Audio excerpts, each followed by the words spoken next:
Bonjour et bienvenue sur le plateau de l'Expression Topcom, le portail du management et de la communication.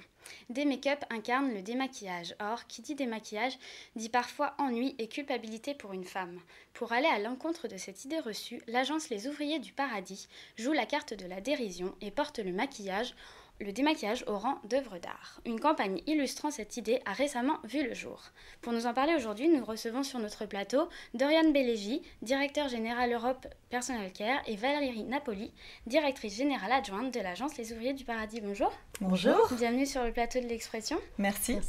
Alors, avant de nous présenter justement cette nouvelle campagne, donc très originale, est-ce que vous pouvez nous présenter cette marque des make-up, les différentes gammes de produits des make-up et nous expliquer un petit peu l'histoire du groupe, les valeurs, etc. Oui, alors la marque des make-up est née à la fin des années 70 avec le lancement du premier disque à démaquiller en 1979, qui a été vécu comme une petite révolution pour les femmes, puisqu'à l'époque elles se démaquillaient avec des boules de coton, du coton vrac.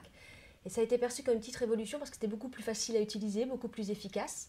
Et c'est vrai que ça a été un peu une valeur, cette innovation-là a été une valeur fondatrice de la marque, puisque l'histoire de la marque s'est ponctuée d'innovations dont la mission était vraiment de faciliter la vie des femmes au quotidien.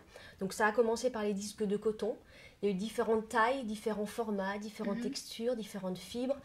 La gamme s'est étendue vers des lingettes à démaquiller également, avec des fibres particulières, des formules particulières. Les premiers disques de coton imprégnés avec ce produit-là.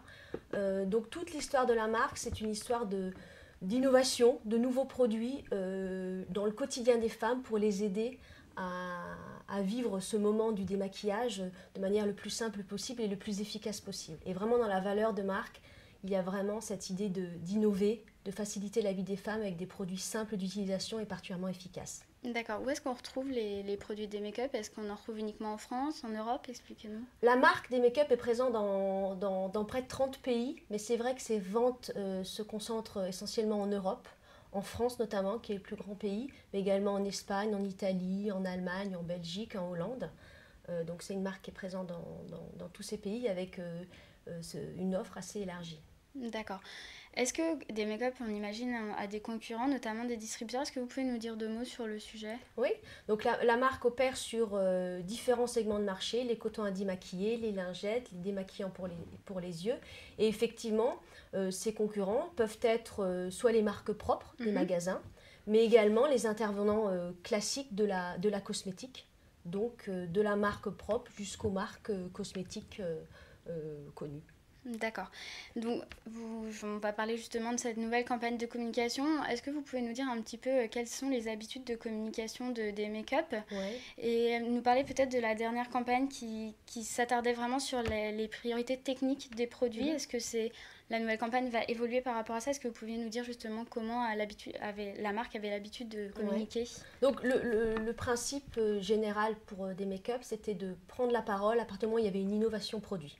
Et c'est vrai que l'innovation fait partie des valeurs de marque et on innove au moins tous les ans, tous les 2 ans. Donc une prise de parole rythmée par les innovations avec des dispositifs qui se concentraient essentiellement en télé. Donc là, récemment, ce qui s'est opéré, c'est qu'effectivement, on a décidé d'évoluer et de se rapprocher, d'être encore plus en affinité avec nos consommatrices et aller vers une cible plus beauté, aller vers des supports type presse ou le digital, et de mieux toucher ces femmes qui sont extrêmement investies par la beauté. Et la dernière campagne qui annonçait une innovation majeure avec ce produit Duo Plus, qui est un produit avec une double face et une face qui est brevetée, qui permet d'enlever très efficacement le maquillage, a été annoncée en télé dans toute l'Europe l'année dernière. Et cette année, on fait une nouvelle campagne et l'objet de cette prise de parole, c'est le relancement de nos lingettes à démaquiller avec une nouvelle formule à base d'extrait de coton. D'accord. En presse essentiellement. D'accord, donc comme je le disais tout à l'heure, c'est vrai que le démaquillage, ça peut être perçu comme quelque chose d'ennuyeux. Parfois, voilà, on le fait le soir en rentrant chez nous, des fois on n'a pas envie de le faire. Comment vous combattez cette idée au quotidien? Oui, c'est un peu vrai, mais les mentalités sont en train de changer. Et des make-up a beaucoup participé, ça a été un axe de communication dans ce sens-là, où aujourd'hui les femmes ont compris que le démaquillage devait faire partie intégrante du rituel de beauté. Et sans un démaquillage parfait, avec des produits extrêmement efficaces, tout produit de soin n'aura aucun impact sur la peau. Donc il est nécessaire de bien se démaquiller pour favoriser la régénération naturelle de la peau et ensuite mettre son soin. Et oublier le démaquillage, c'est une hérésie. Donc pendant un temps, des make-up a participé à cette éducation pour expliquer aux femmes que le démaquillage fait partie intégrante des gestes de beauté, des rituels de beauté. Donc aujourd'hui, c'est vrai, de par cette nouvelle fonction du démaquillage, en tout cas cette appréciation du démaquillage, il est moins perçu comme une corvée. Et puis pour celles qui perçoivent comme une corvée, c'est vrai que la mission des make-up, c'est justement d'offrir des produits assez simples d'utilisation, assez efficaces, où il n'y a pas besoin de frotter, où tout de suite on enlève en un seul geste toutes les impuretés. Et en cela, c'est vrai qu'il est peu perçu, de moins en moins perçu comme une corvée. D'accord. Donc en amont de la création de la campagne, donc nous verrons tout à l'heure avec Valérie, il y a tout un travail, notamment au niveau du brief. Est-ce que vous pouvez nous le décrire ? Oui, lorsqu'on a rencontré l'agence, on lui a exposé nos deux objectifs principaux. Le premier objectif, ça fait partie de la façon de travailler de la marque, c'est qu'effectivement on avait des nouveaux produits à annoncer. Donc il fallait annoncer l'arrivée de ces nouvelles formules en lingettes. Mais parallèlement, on souhaitait également renforcer l'image de cette marque référent dans l'univers du démaquillage. Tout ça dans un contexte où nos produits avaient beaucoup évolué parce que les attentes en matière de démaquillage ont évolué, du fait que les maquillages opèrent des évolutions importantes. On sait que les maquillages sont de plus en plus résistants. On a des promesses de tenue de 24 heures, de 48 heures, mais également de plus en plus colorées. D'accord. Et on voulait que cette nouvelle campagne s'inscrive et prenne en compte ces tendances de maquillage assez fortes. D'accord. Donc vous aviez déjà travaillé avec l'agence Les Ouvriers du Paradis. Est-ce que vous pouvez nous dire deux mots sur cette collaboration ? C'est une collaboration qui date depuis plus de 10 ans maintenant. D'accord. Et c'est un vrai partenariat stratégique. Et c'est vrai que même si on a eu l'occasion de se poser des questions et de remettre en cause l'agence, on a la chance de travailler avec une agence qui a une vraie capacité à revenir avec des idées neuves, à être un partenaire stratégique. Et là encore, sur cette campagne, ils ont réussi à nous surprendre agréablement. Donc, c'est une excellente collaboration, je dirais. Merci Lauriane. Donc, des make-up vous adresse à un nouveau brief, donc avec des objectifs bien précis et un petit peu, vraiment différents de ce qu'ils demandaient d'habitude. Quelles ont été vos premières recommandations à l'agence ? Alors déjà, c'est vrai que ce brief, on l'a accueilli avec grand plaisir parce qu'il était très, très ambitieux. Dès le départ, la marque avait posé les bases du brief et les objectifs, qui étaient de s'appuyer sur une innovation produit, mais ça on avait l'habitude puisqu'il y a régulièrement des innovations produits sur lesquelles on se doit de communiquer, mais surtout redire, réaffirmer la marque comme un leader, comme le leader du marché et comme le référent du disque à démaquiller, du coton et aussi du démaquillage.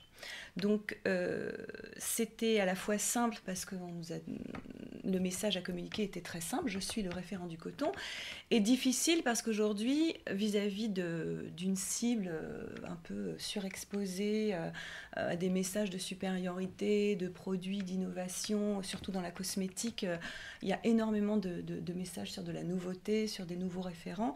Donc c'était difficile de dire comment dire aux femmes « je suis le référent ». Donc ce brief, on l'a accueilli avec enthousiasme parce qu'il y avait une grande ambition derrière. Voilà. D'accord. Donc quel travail vous avez fait par rapport à l'approche créative, puisque vous parliez tout à l'heure de couleurs. Comment vous vous êtes adapté à tout ça ? La première chose, on s'est mis d'accord avec la marque assez vite d'ailleurs, puisqu'on se connaît bien. Sur un certain nombre de points clés avant de rentrer dans la création, de points clés stratégiques. La première des choses, on nous a demandé de réaffirmer le leadership de la marque, donc il fallait réaffirmer de l'ultra-efficacité. Cette marque, c'est peut-être juste un disque de coton, juste des lingettes, mais c'est vrai qu'il y a une grande technicité derrière que personne ne connaît. Beaucoup de recherches sur les fibres, sur la manière d'enlever les produits. Donc, réaffirmer l'efficacité, redire très fortement l'efficacité de la marque. Donc ça, c'est la première chose.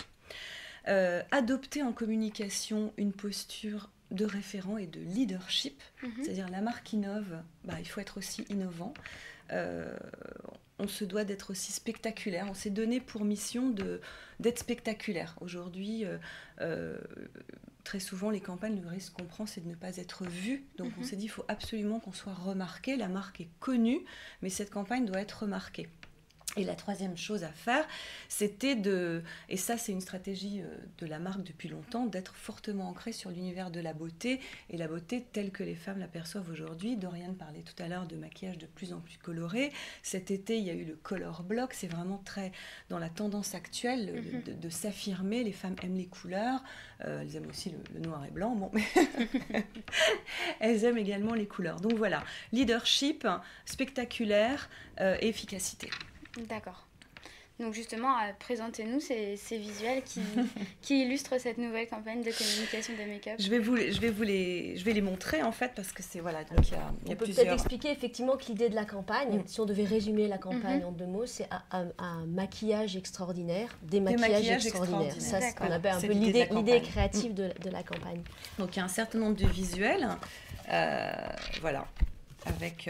Qui mettent en avant des maquillages quasi artistiques, spectaculaires. Donc l'idée de la campagne, comme le disait Doriane à l'instant, c'était d'utiliser en fait, pour dire efficacité, il fallait montrer, on s'est dit, l'ampleur de la tâche à accomplir. C'est-à-dire qu'on se démaquille tous les jours, on a un peu de mascara, on a un peu de rouge à lèvres, et c'était presque un torture test de démaquillage. C'est pas du tout des maquillages quotidiens. C'est ce qui nous a effectivement un petit peu séduit, Valérie, c'est dans l'approche de l'agence, c'est que jusqu'à présent, et historiquement, les publicités sur le démaquillage étaient concentrées sur le geste d'enlever le produit, un peu sur le résultat, la peau démaquillée, mais jamais, et c'est le contre-pied de cette campagne et le fait qu'elle casse les codes, jamais sur l'ampleur de la tâche à accomplir. D'accord. Et ça nous a paru très intéressant, plutôt que regarder et démontrer la qualité du geste et combien les produits des make-up enlèvent bien le maquillage, montrons l'ampleur de la tâche à accomplir jusqu'à l'exagérer avec ces maquillages artistiques. Et c'est ça qui nous a séduit, cette capacité qu'a eu l'agence à casser les codes et à venir avec cette idée qui est je prends le contre-pied et comme une publicité de détergent, je monte la tâche qu'il faut laver. Exactement. Et effectivement, les consommatrices, quand elles ont vu cette campagne, ont dit si on arrive à enlever ça, c'est que les produits sont extrêmement efficaces. Et c'est vrai que, comme tu dis, cette campagne, les premières maquettes en fait qui ont été présentées, qui n'étaient pas celles-là puisque on avait fait des maquettes avec des visuels existants, mais les premières maquettes qui ont été présentées étaient très proches du résultat final, et c'est vrai que la marque a adhéré tout de suite. Il n'y a pas eu de douleur dans les réunions, il y a eu une adhésion. Nous on s'est dit c'est ça, et la marque également, quand on a vu les visuels, on s'est dit c'est ça, c'est comme tu disais, l'ampleur de la tâche, du coup l'efficacité extrême du produit. Oui, c'est pour ça aussi qu'on ne retrouve pas uniquement des femmes dans cette campagne de communication. Tout à fait. L'idée générale était de mettre en scène des visages extraordinaires comme support de maquillage artistique. Donc effectivement, ça passe par également un homme qui peut paraître étonnant, mais qui est également extraordinaire, un enfant avec un maquillage de super-héros, un homme avec un maquillage camouflage, mais également des maquillages de lieux extraordinaires. Donc l'idée, voilà, c'est quasiment artistique, et c'est justement la variété qui était intéressante. Donc justement, tout à l'heure, je parlais entre guillemets d'œuvres d'art. Est-ce que vous pouvez nous dire 2 mots sur cette vision du maquillage ? Alors c'est vrai que l'idée de la campagne, c'était vraiment ça. C'était un maquillage extraordinaire, des maquillages extraordinaires. Donc on a utilisé presque les visages comme des toiles pour peindre, en fait, pour réaliser une œuvre d'art sur peau. La maquilleuse a travaillé chacun des visages. On a pris des visages assez spectaculaires et puis très bien dessinés. C'est vraiment des visages extrêmement graphiques. Déjà dans le choix de casting, il y a du graphisme. Avec des personnalités assez fortes dans les regards aussi. Donc on a recherché le spectacle en fait. Être un peu, on se disait avoir une position de leader, c'est moins parler de nous, de ce qu'on sait faire, mais plutôt être un peu généreux avec la cible et leur donner un spectacle. Dire, voilà, ça je vous montre quelque chose qui va vous plaire, qui va vous séduire, puisque la cible à qui on s'adresse, c'est effectivement le cœur de cible, c'est des femmes qui adorent se maquiller et qui investissent sur les produits de beauté et donc le démaquillage. Et le choix des maquillages, alors tu pourras peut-être parler tout à l'heure de Carole, mais c'est des maquillages qui se veulent volontairement graphiques, précis, en lien avec la marque qui a cette précision, cette efficacité. C'est une marque qui est pas floue, c'est une marque précise qui enlève et qui est assez efficace.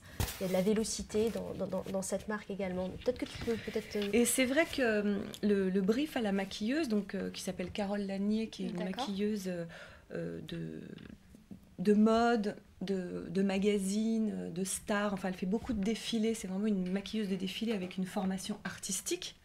Oui. Une vraie formation artistique. Elle ne fait pas que maquiller les yeux. Et donc, elle sait tout faire. Elle peut faire des maquillages très poudrés, un peu romantiques. Elle peut faire un certain nombre de choses. Et là, on était vraiment là, alignés avec l'équipe marketing, avec Dorian, sur le fait que le maquillage spectaculaire de des make-up devait être en ligne avec les valeurs fondamentales de la marque, qui sont la précision. Et le côté rigoureux. C'est une marque, effectivement, dans son logo qui n'a pas changé depuis, enfin qui a très légèrement évolué, mais qui n'a pas changé depuis le début. C'est une marque qui est efficace, comme tu disais, véloce, rapide et rigoureuse. Et même dans les traits, il fallait qu'on retrouve cette rigueur, ce côté graphique. On parlait tout à l'heure de visage un peu graphique, c'est vraiment l'idée. Et ce qui fait que la campagne a une unité, même si les visages sont très différents et les maquillages, les couleurs très différentes, il y a une personnalité qui est en lien avec la personnalité de la marque. Et puis le fond blanc, sur le fait qu'on voit vraiment que le visage, ça rappelle. Et on a eu donc effectivement une maquilleuse qui nous a fait des maquillages extraordinaires et un photographe. Jean-Bernard Thiel, qui nous a fait des belles photos également. soutenu cette campagne. Non, c'était une belle équipe. Une belle équipe. Alors tout à l'heure, vous me disiez un maquillage extraordinaire, des maquillages extraordinaires, ça aurait pu être un bon slogan pour cette campagne. Pourquoi vous avez fait le choix de ne pas en mettre sur les visuels, que les visuels ne parlent que d'eux-mêmes finalement? C'est vrai qu'il y a peu de mots, je vous rejoins, il y a peu de mots dans ces annonces. Il y a une signature qui est le nouveau démaquillage expert. Et on a considéré qu'effectivement les images étaient suffisamment parlantes, la signature est suffisamment parlante pour susciter une compréhension immédiate et une attractivité immédiate. Et c'est vrai que les surenchères de discours produits ne sont pas toujours intéressantes. On relaiera tout ça sur d'autres supports type Internet. Mais pour la campagne presse, on n'a pas souhaité faire une surenchère de mots. Et on a effectivement, de manière assez classique, présenté ça aux consommatrices pour s'assurer de la bonne compréhension. Et c'était le cas. Donc on était assez à l'aise avec ce côté assez épuré des annonces. Et là, je voulais quand même juste insister sur l'audace. L'agence recommande très souvent d'être le plus simple possible. C'est pas facile pour un client. C'est plus facile pour une agence d'être très simple. C'est pas facile pour un client d'accepter l'extrême simplicité, comme vous dites. Il n'y a pas d'accroche, il n'y a pas un maquillage extraordinaire, des maquillages extraordinaires. On l'a volontairement pas écrit puisque les femmes le comprenaient d'elles-mêmes. D'accord. Donc il y a eu un choix drastique de mots à mettre en avant, et notamment c'est la marque des make-up qui est le mot le plus important en fait dans cette campagne. Et là, il y a une audace de la part du marketing parce que vous auriez pu aussi être frustré de ne pas raconter l'innovation produit, le travail qui est fait derrière les fibres, la réalité du produit. On le fera, mais on est d'accord pour ne pas le faire sur ce support-là, mais on le fera. Ce support-là, voilà. Les équipes R&D risquent d'être très frustrées si on ne le fait pas sur d'autres supports. On le fera sur d'autres supports. Et c'est ce qui donne à la campagne son côté... un peu en rupture parce que justement il y a un visuel et peu de mots. D'accord. Où est-ce qu'on va retrouver justement cette campagne de communication sur différentes vagues de diffusion? Oui, alors on a commencé en France, en Belgique, et en France ça a commencé début septembre, ça va être jusqu'à la fin d'année, dans les supports presse, mode, beauté, pratique, people également, donc au moins jusqu'à la fin de l'année. Et après, on est en process de plan pour l'année prochaine. Il y a de fortes chances pour qu'on poursuive cette campagne pour soutenir également d'autres produits, de nouveaux produits qui verront le jour l'année prochaine. D'accord. Vous me parliez de digital tout à l'heure. Vous avez des choses de prévues sur ce support? Oui. On travaille sur un plan assez important et comme je vous le disais tout à l'heure, c'est vrai qu'on avait traditionnellement la télé qui était omniprésente. Aujourd'hui, de par une connaissance plus approfondie de nos cibles, ce qu'elles sont, et cette nécessaire communication, meilleure communication avec nos consommatrices, on souhaite accorder beaucoup plus de place au digital. Donc on a un plan qui va avoir le jour début 2012 et qui intègre Internet et un plan assez important sur le digital. On vous recevra alors. Rapidement, pour terminer, quelques retombées sur la campagne, plus en interne peut-être, elle a été lancée début septembre. Ouais, alors c'est un tout petit peu tôt. Les dernières données qu'on a, puisque ça soutient la nouvelle gamme de lingettes des make-up, les dernières données qu'on a n'avaient qu'une semaine de campagne. Elles étaient bonnes, mais on ne veut pas en tirer des conclusions hâtives, mais vraisemblablement ça a l'air d'être bien parti. On a beaucoup de retombées autour de nous dans toutes nos relations en termes de communication. Les clients également qui ont beaucoup apprécié cette campagne. Donc c'est un petit peu tôt, mais les premiers signes ont l'air positifs. Très bien. Écoutez, merci d'avoir répondu à mes questions et d'être venu sur le plateau de l'Expression. Merci beaucoup. À bientôt. À bientôt. Au revoir. Au revoir.